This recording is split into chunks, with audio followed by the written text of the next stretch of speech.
this is the E2 section of the Chief Examiner's Report, and it runs through how successful students were in answering E2 in their evaluation.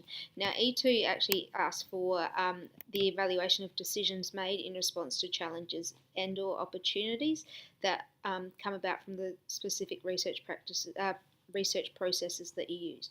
So challenges and opportunities are one of those things that kids often overlook, and because of that, this part is often the least well articulated in the evaluations. So what I would like you to do is as you're going through your research project, keeping a journal of anything that you found difficult is helpful when you go back to write this specific part of the evaluation. This is why I've told you to do it. If you don't want to, hey man, that's up to you, but this is one of the performance standards that you're marked against, and you need to be able to assess the decisions that you made that were in response to something. So E2 isn't actually asking you to tell the story about what you did. What E2 is asking you to do is go, this is my problem, this is what I did to fix it, this is how successful it was when I did this to fix it, and because of this it helped me to answer my question, or it didn't help me to answer my question, and as a result of that I then had to.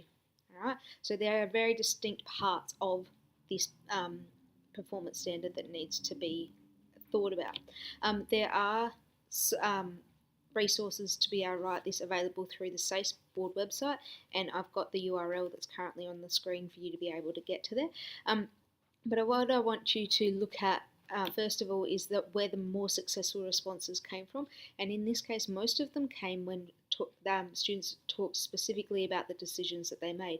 They started off not saying my challenge was, but a decision I made in response to the challenge of blah blah blah.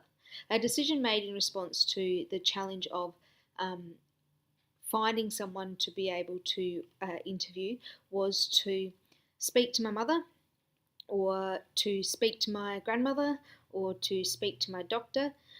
From this, I've actually developed my vocabulary, which meant that when I emailed the Professor of Law at Adelaide University again, my language had improved, and therefore they suggested that this would be where I would go instead. Because of that opportunity that was offered, I was able to then access a wider range of sources, and because of this, my research project outcome was actually a lot stronger. So you say what your decision was based on what challenge or what opportunity was given to you, and how that then improved your outcome or improved your answer. All right.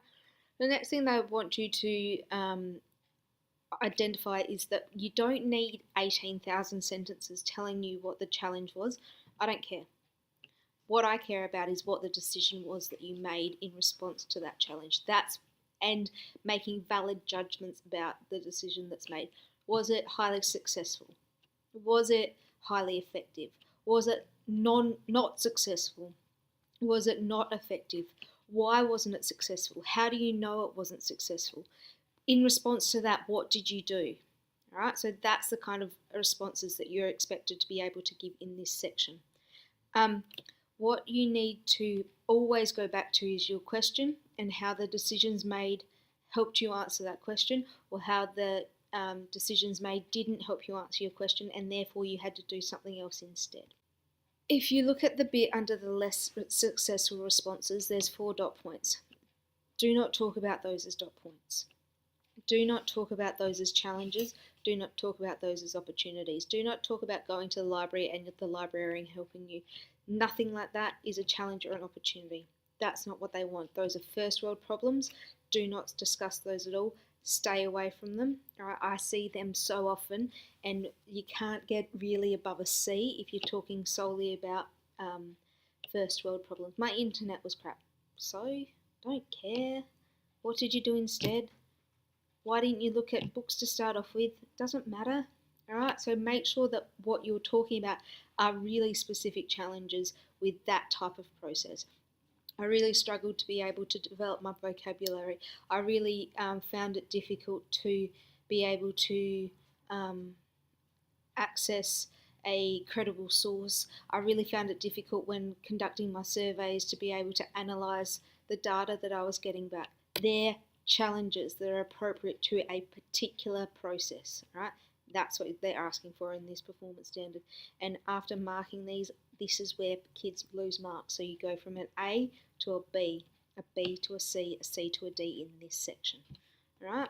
So put some effort into it, guys. Cheers, bye.